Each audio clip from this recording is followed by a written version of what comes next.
Seguimos adelante en Tele Buen Día, recibiendo con mucho gusto, como les decíamos antes de la pausa, al señor secretario general del Partido Socialista del Uruguay, diputado Yerú Pardiñas. Buen día, ¿cómo le va, Yerú? Buenos días, Daniel. El gusto de estar compartiendo. Igualmente, Bien, para bien. nosotros. Bueno, hincha defensor el hombre, ¿no? Sí, Violeta, Tuarte. Violeta, bueno, muy bien.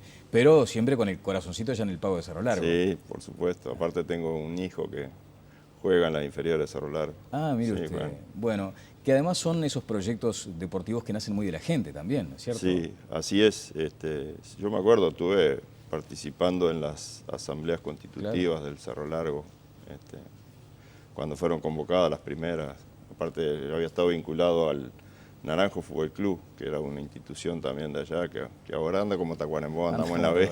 Andamos muy de capa caída, pero bueno. Sí, entonces muchos conocidos y amigos eran los que fueron impulsores de esa idea y tuvimos en la génesis eso. Bueno, Cerro Largo, bastión blanco, ¿no? ¿Imagina el Frente Amplio ganando la Intendencia de Cerro Largo alguna vez? Y bueno, son los desafíos que siempre están presentes, es decir, sin lugar a duda la tradición es muy fuerte, el apego a la divisa del Partido Nacional también. La única vez que hubo un intendente de filiación colorada fue por acuerdo con una fracción del Partido Nacional, y sigue siendo un desafío importante para el Frente Amplio cuando decimos tenemos un proyecto de gobierno que en definitiva se antepone a la histórica y sobre todo ahora agudizada tradición de gobernar los departamentos en base al clientelismo, en base a la presencia casi que omnipotente del intendente. Eso sigue pasando hoy, sigue pasando hoy en Cerro Largo. Sí, hoy con mucho más fuerza, con mucho más emergencia. Y bueno, seguimos teniendo ese desafío, no personal, sino de la fuerza política y de un conjunto de compañeras y compañeros que son los que a diario realizan la tarea militante por difundir, por hacer valer las ideas del Frente Amplio. Pero como usted dijo, ¿no? La divisa blanca ya está impregnada, digamos, en el espíritu de la gente, es duro. Aún en circunstancias de confrontaciones importantes, de dificultades con la actual administración de parte del Frente Amplio. Sí, sí, de parte del Frente Amplio y de parte del intendente hacia el Frente Amplio. O sea, el antagonismo político a veces no es de un solo canal. Claro. Y en este caso, es cierto, el Frente Amplio ha tenido actitudes importante en el departamento, en el sentido de, bueno, votó el presupuesto, no hay mejor ley, principal ley para un gobierno que tener el presupuesto aprobado, digo, porque eso orienta la distribución de los recursos durante 5 años.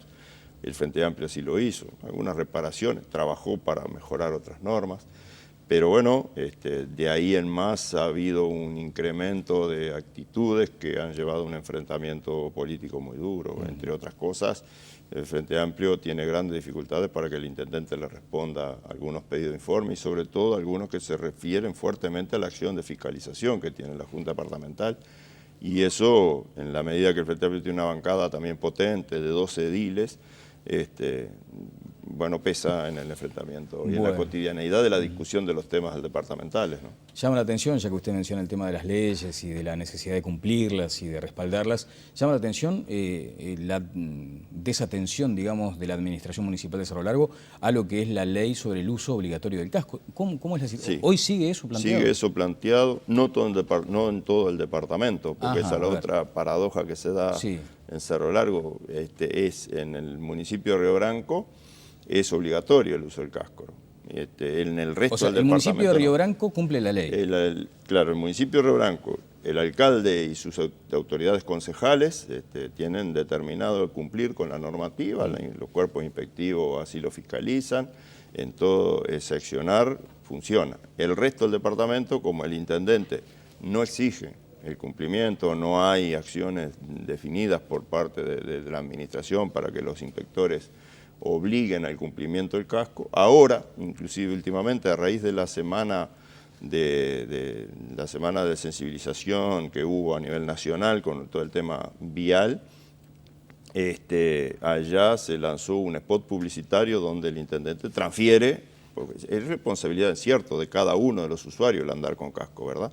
Pero si no hay fiscalización, el usuario no se acostumbra. Claro. Y bueno, pero transfiere que es absolutamente responsabilidad del usuario, del que anda en la moto, el tener que usar el casco, y si no quiere protegerse, nadie lo va a obligar a protegerse. Digo, bueno, son esas cosas que lamentablemente, cuando la mayoría o por lo menos una porción importante de la población que utiliza las motos son los jóvenes, y a los jóvenes hay que ayudar en su educación, en su formación, en adquirir hábitos que la sociedad ya ha venido ya verificando que son hábitos buenos y de protección a la salud, como es el uso del casco. Bueno, vamos a invitar públicamente al intendente para que responda, porque esto parece ser un desacato a la norma nacional, a la ley nacional, ¿no? Es cierto, yo en esto digo, me interesa tener absoluta honestidad intelectual. Sí, claro. El intendente, cuando era legislador, fue el de los que más se opuso a esta ley, porque son de los que reivindica la autonomía departamental, la ultranza, porque así yo hago lo que quiero. Esto todo está sabido de que en un país y en una sociedad cada uno podrá tener sus razones, pero no puede hacer a ultranza, yo hago lo que quiero, porque si no, ¿en qué queda la convivencia? Sobre todo cuando hay temas vinculados a la salud, ¿no? A como la salud. Bien superior a preservar. La siniestralidad, porque a veces los intendentes que han tenido matices con este asunto dicen, bueno, pero acá, a ver, vengan a ver las estadísticas, las cifras, acá no se muere nadie en un accidente de moto. Es más, yo creo que hasta para justificar su actitud hasta han vulnerado la vigencia y la validez de las estadísticas, es decir, no solamente el intendente, sino que su director de tránsito también muchas veces relativiza el valor de las estadísticas y que se quiere seguir apostando a una cuestión que, digamos, está bien desde el punto de vista de la comunidad pequeña, es decir, bueno, en la confianza, en que la gente adquiera por sí sola y base el entendimiento en la necesidad del uso, pero todos sabemos también de que no es tan así, es decir, si nosotros, por algo existen las normas y hay que tratar de ayudar a que se cumplan. Reitero, máxima neta que tiene que ver con la convivencia, que tiene que ver con la salud y con la preservación de la vida. Desde ya, yo recuerdo declaraciones de Ciro Ferreira, el director del Hospital de Tacuarembó, que debía atender muchas veces a chicos del departamento de Cerro Largo, sin lugar a dudas. Bueno, Yeru, vamos a seguir en lo municipal, pero en todo caso en lo que parecía al principio ser un bastión del Frente Amplio, que era la Intendencia de Montevideo, ¿y ahora está comprometida esa elección desde su punto de vista?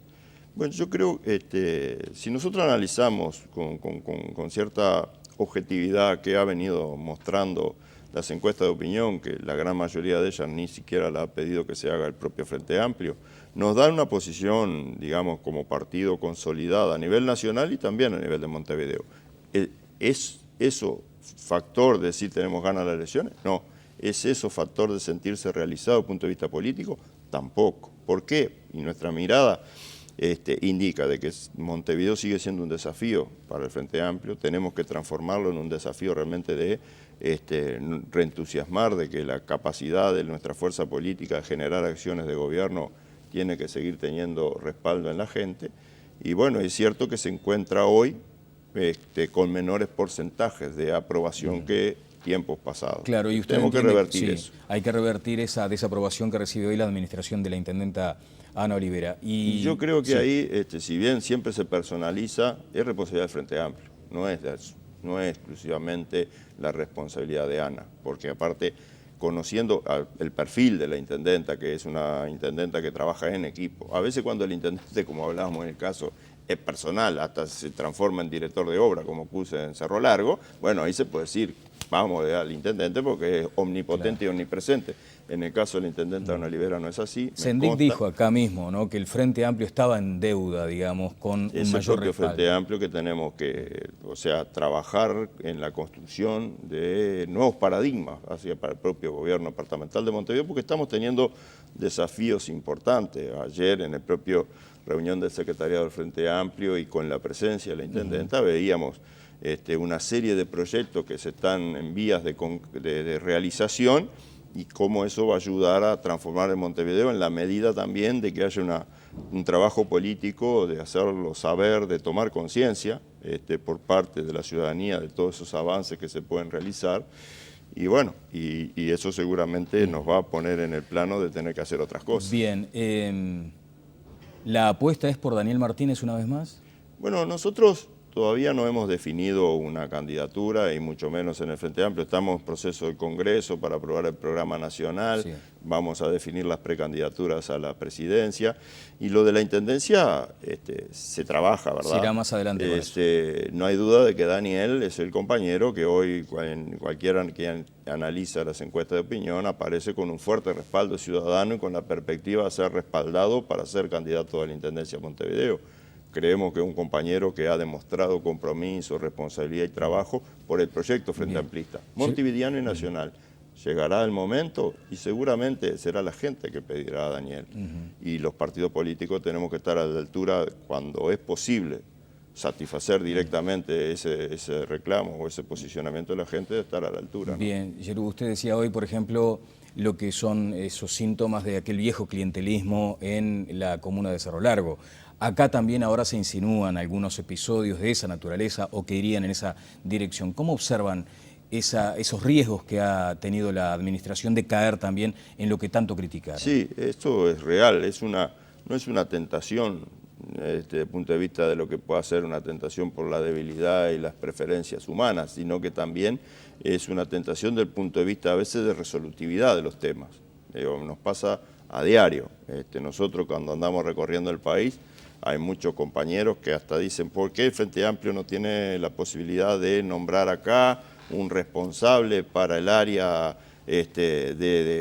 vamos a suponer, de OCE, porque el gerente sabemos que es de un partido tradicional y permanentemente no está bajo diferentes acciones que están, digamos, algunas de ellas protegidas desde el punto de vista administrativo, poniéndonos freno para el avance y el relacionamiento con la gente? Entonces, no lo puede hacer. No lo podemos hacer porque no podemos duplicar la estructura del Estado. Sería una irresponsabilidad desde el punto de vista presupuestal y sería una gran irresponsabilidad desde el punto de vista político cuando hemos dicho el clientelismo es el gran mal que puede tener una administración porque no siempre puede dar el resultado que uno quiere. ¿Y allí es uno de los sectores vulnerables de la administración municipal de Montevideo? Yo creo que en la administración municipal de Montevideo en ese tipo de cuestiones podrá existir muy puntualmente. Digo, yo no puedo decir que no haya existido.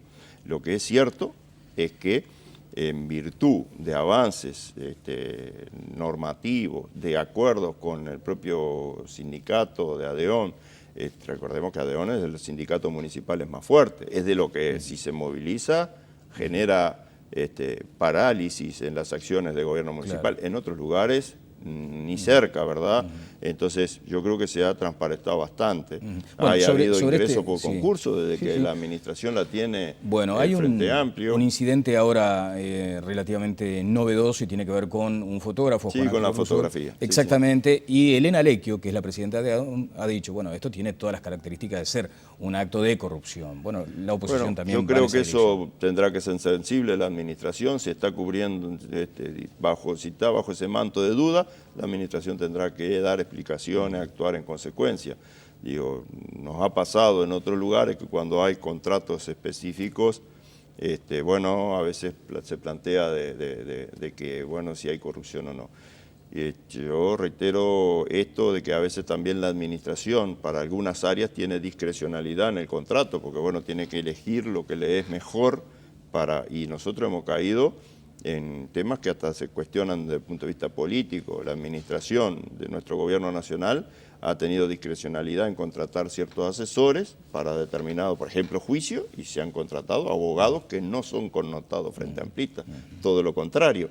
Es decir, hay que analizar el tema en particular y ver, y si esto existe como un manto de duda que en cierta manera se ha venido exponiendo en estos días, yo creo que la administración, la intendenta Ana Olivera, tendrá que despejar esas dudas. Bien, ¿con qué palabra me describe todo lo vinculado al proceso de Pluna? Es difícil, ¿no? Con una sola palabra. Es difícil porque acá hay, bueno, sin lugar a duda, una contraposición de interpretaciones de los intereses.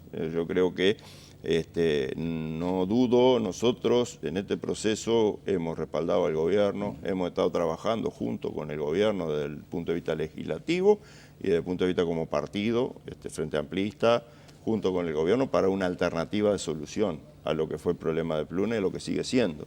Seguiremos trabajando. Una serie de intereses encontrados porque hubo voluntad y firmeza en el gobierno en encontrar una solución que fuera con los mejores resultados para el país, real con los intereses del país. Es decir, la ley que votamos en el Parlamento básicamente la habíamos hecho por 3 fundamentos.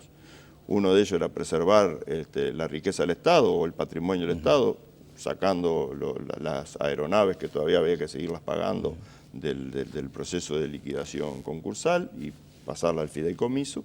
El otro es que ese salvataje del patrimonio del Estado pudiera servir para mejorar la conectividad, que había sido fuertemente hackeada por la salida de Pluna, sociedad anónima.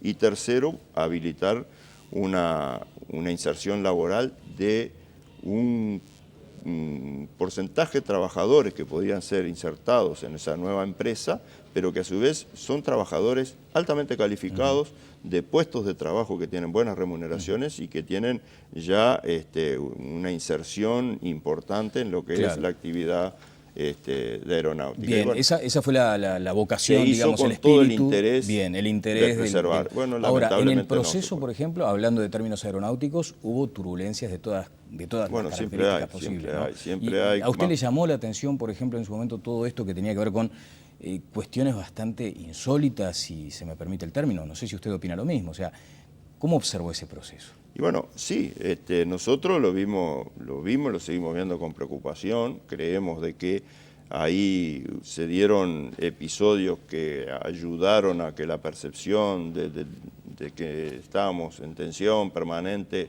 se evidenciaban. El hecho de que había intereses de otros empresarios jugando fuertemente, por supuesto que preocupa, por supuesto que incide. Estamos en una economía de mercado y donde algunos actores son más relevantes que otros. Entonces eso genera dificultades a veces en los caminos de solución. Y a su vez, porque realmente en estos temas a veces recurrir a la gente que más puede saber o más puede elaborar cosas, como en el caso de a quien se recurrió como asesor, estaba también vinculado a todo el proceso anterior. Entonces eso como que ayuda a tener vacilaciones. ¿Y eso lo plantearon ayer, por ejemplo, cuando se reunieron los socialistas con Apesteguía? Sí, son temas que han estado en la discusión y están permanentemente en el análisis. Y allí es donde se habla del costo político que debe pagar el Frente Amplio por este tema. Yo creo que lo tenemos. En la medida que de este tema tenemos que estar hablando, tenemos que estar dando explicaciones de por qué se transitó así, tenemos que estar fundamentando de que aún errando, el camino que buscamos fue un camino de transparencia o por lo menos de garantizar el interés del Estado, y así no lo pudimos concretar. Y costos políticos los tenemos. ¿Y se corre riesgo en la evaluación, en la ponderación de ese costo político, de que haya sectores que pretendan adjudicarle responsabilidades a otros en el propio Frente Amplio? Y bueno, sí, porque, digamos, la culpa es lo que nadie quiere. Aún nosotros, y el Frente Amplio es una fuerza política integrada por seres humanos. Ya quedó ampliamente demostrado, no somos autómatas, no somos nada, somos seres humanos. Entonces, no hay duda de que quien tiene que asumir con mayor porción de la culpa va a quedar en relegado políticamente. Y desde su punto de vista, ¿quién es la persona que debe asumir la mayor culpa? Yo creo que lo tenemos que asumir como gobierno, como fuerza política, porque esto es, en cierta manera, hay responsabilidades institucionales en el Poder Ejecutivo y en el Parlamento Nacional con la mayoría que votamos la ley. Por lo tanto, si bien es cierto, a veces uno dice, bueno, pero la unidad de acción, que es una bandera fuerte del Frente Amplio, hemos propiciado por ella, y uno a veces termina por la unidad de acción acompañando las normativas. Pero bueno, cuando sabemos que tomamos esa determinación, sabemos que tenemos que cargar con parte de la responsabilidad. Bien. Bueno, el propio ministro Lorenzo ha dicho que se siente... Bueno, yo creo que es sano también demostrar de que acá, cuando hay equivocaciones en la cual uno participa, bueno, tener ese grado de responsabilidad a extremo de reconocerlo públicamente, nos parece también que reafirma el interés general que se manifestó en esto. Es decir, pero no servirá como para sacar rédito en la interna de decir el Frente Liber Sereñi o los ministros Pintado y Lorenzo fueron los responsables. Bueno, yo creo que acá hay responsabilidades en las dos carteras, sin lugar a duda, en las dos carteras, porque son las que estuvieron trabajando en esto, pero los dos ministros no trabajaron ajeno de la consulta permanente y de la decisión del presidente de la República. Y si decide también el presidente, está decidiendo quien tiene la mayor responsabilidad, la mayor confianza de la gente, porque fue votado por la mayoría de este país.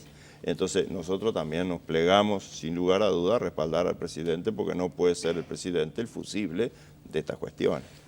Usted ayer manifestó su preocupación de aquí en adelante para que Alas Uruguay finalmente vuele. Sí, sí, es una preocupación real porque hemos estado de cerca también en el tema. Sí. Sigue siendo uno de los temas que nosotros queremos ver ¿Y es cómo viable podemos... hoy? ¿Es posible? Y bueno, acá, más allá de las viabilidades, que no es en nuestro caso, desde el punto de vista de nuestro partido, el de analizar si el proyecto es viable o no, yo creo que el proyecto fue bastante analizado por varios técnicos, inclusive la demostración de que el colectivo que comanda la empresa y dirige la empresa trajo un calificado técnico uruguayo, pero con competencia internacional, que estaba en otros países para gerenciar, es que hay posibilidades reales de que pueda ser un proyecto llevado adelante.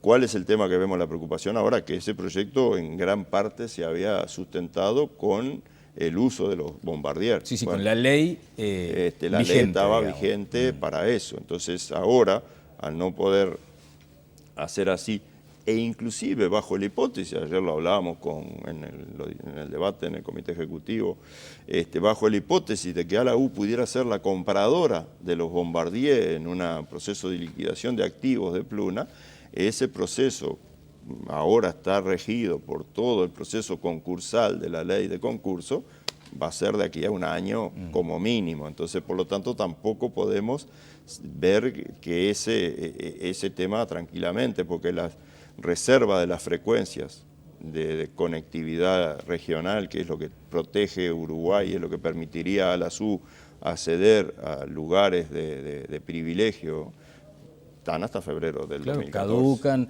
hay que seguir manteniendo los aviones a un altísimo costo mensual. El costo de mantención de los aviones es muy alto y bueno, y también eso inclusive demuestra también cómo a veces el análisis frío de una normativa no ayuda a la resolución del problema, porque ahora todos los acreedores de Pluna, sociedad anónima, y que van a seguir por la ley de concurso y van a querer que se rematen los aviones para cobrar su haberes, mientras se siga todo ese proceso hay que seguir gastando millones y millones de pesos en la mantención de los aviones si es que se quiere vender, si no se venden como chatarra. Si no se venden como chatarra. Y en esa lógica del ensayo y error, ¿no consideran que de pronto hay que dejar de lado aquella idea de una aerolínea con bandera uruguaya? Y bueno, se dificulta enormemente ahora tener esa idea, pero lo que no podemos dejar de lado tampoco es de pensar alternativas para que este importante núcleo de trabajadores especializados que Uruguay tiene, no los puede regalar para el mercado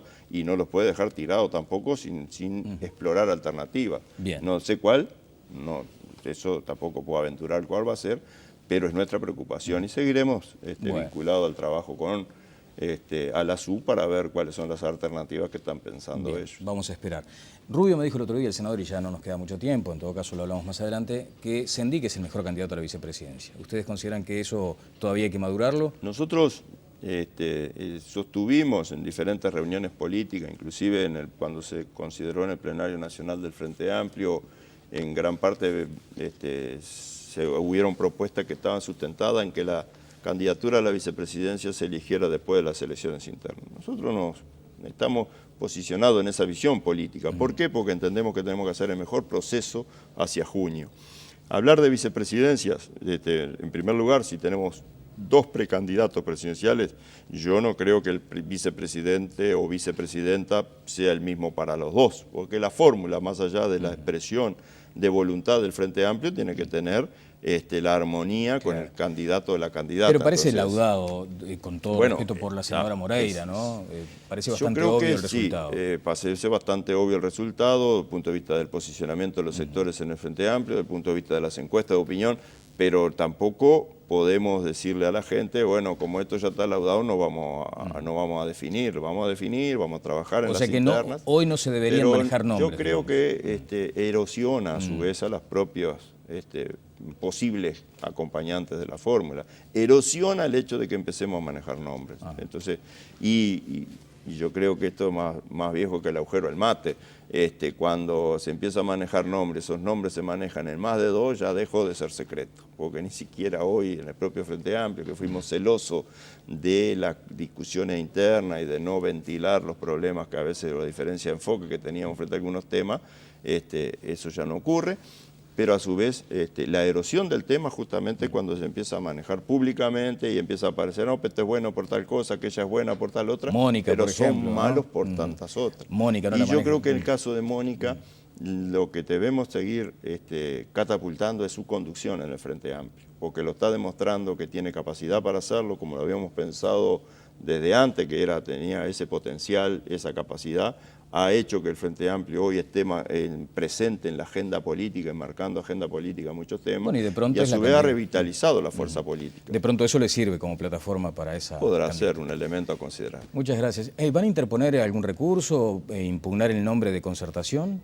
Bueno, en esto hemos estado analizándolo con los compañeros. Vamos a ver cómo se procesa esto ante la Corte Electoral. No podemos tampoco impugnar antes que se presente el nombre, claro. O sea, y también saber cómo está analizando la Corte o los miembros de la Corte este tema. Nosotros, lo que sí es cierto, es un hecho constatado, real, el Partido Socialista, bajo 3 sublemas, tiene incorporado el tema concertación, porque aparte lo hicimos porque estamos entendiendo que el término concertación ha sido un término acuñado por la izquierda. Yo creo que es parte también del disfraz que quieren hacer los partidos tradicionales y conservadores para encantar a la ciudadanía progresista y de izquierda en Montevideo, poner un nombre que está acuñado en la acumulación de fuerza, en la acumulación del esfuerzo popular, concertar, es decir, tener distintas miradas y concertarlas para hacer las transformaciones.